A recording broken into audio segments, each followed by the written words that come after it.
Ejemplo, tenemos un triángulo, el triángulo ABC es un triángulo rectángulo, uno de sus ángulos mide 90 grados, que es este de aquí abajo, y me piden que encuentre el valor de los tres lados del triángulo y de los tres ángulos, ¿sí?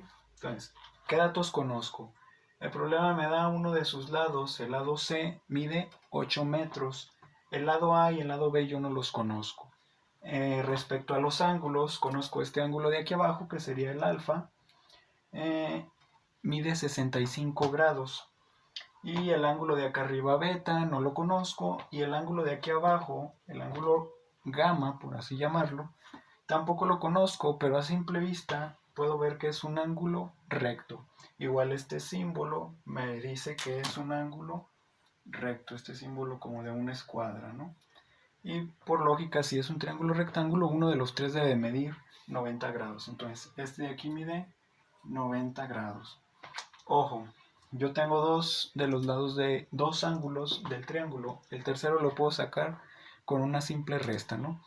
Los tres ángulos de un triángulo o de cualquier triángulo deben de sumar 180 grados. Entonces, si este mide 90 y este mide 65, ambos suman 155. ¿Cuánto me falta para 180? Pues sería la respuesta o sería lo que tiene que medir beta, que serían 25 grados, ¿no? Entonces el ángulo beta debe de medir 25 grados. 25 y 65 son 90 grados, más 90 del ángulo recto suman 180 los tres. Después, ahí no hay problema, ¿no?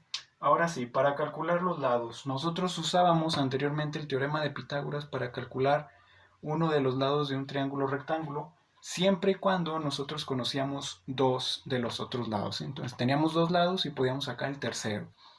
Ahí nos servía Pitágoras, pero en este caso solo tenemos uno de los lados, entonces Pitágoras no nos va a servir. Aparte de uno de sus lados, nosotros ya conocemos sus ángulos. Entonces, ¿qué es lo que vamos a usar aquí para poder resolver o encontrar los lados del triángulo? Como Pitágoras no nos sirve, vamos a usar las razones trigonométricas, ¿sí? Entonces nosotros tenemos 6 razones trigonométricas, 3 son las básicas, ¿no? Seno, coseno y tangente. Para definir las razones trigonométricas ocupamos definir uno de los ángulos. Nosotros tenemos dos ángulos y ya conocemos su valor. Uno mide 65, que sería alfa, vamos a llamar aquí alfa, y el otro sería beta, que vale 25, ¿sí? Entonces no hay problema, podemos definir nuestras funciones trigonométricas, nuestras razones trigonométricas. Recuerden que las razones trigonométricas son en base al valor de un ángulo, ¿sí? Sin importar cuánto midan sus lados.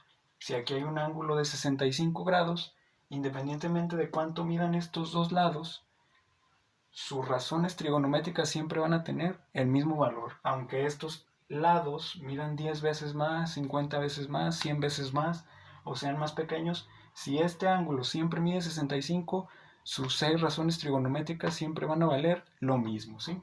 Entonces, hay la importancia de usar razones trigonométricas cuando conocemos ángulos. Nos sirven para, en base a los ángulos, calcular los lados. Ojo pues, ¿cuál de las 3 razones trigonométricas básicas vamos a usar? Nosotros vamos a tomar primero este ángulo de aquí abajo, ¿no? El ángulo alfa. Entonces, ya que definimos mi ángulo, respecto a ese ángulo, ¿qué datos conozco? Yo conozco este lado ¿qué sería?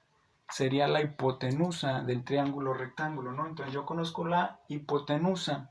¿Y qué quiero calcular? Por ejemplo, primero quiero calcular B. Entonces, si yo tengo la hipotenusa y quiero calcular B, ocupo saber B qué es, un cateto opuesto o un adyacente. Como yo estoy tomando este ángulo de aquí abajo, el ángulo alfa, respecto a este ángulo, el cateto B es un cateto adyacente. ¿Por qué? Porque está junto al ángulo. Entonces yo conozco cateto adyacente e hipotenusa.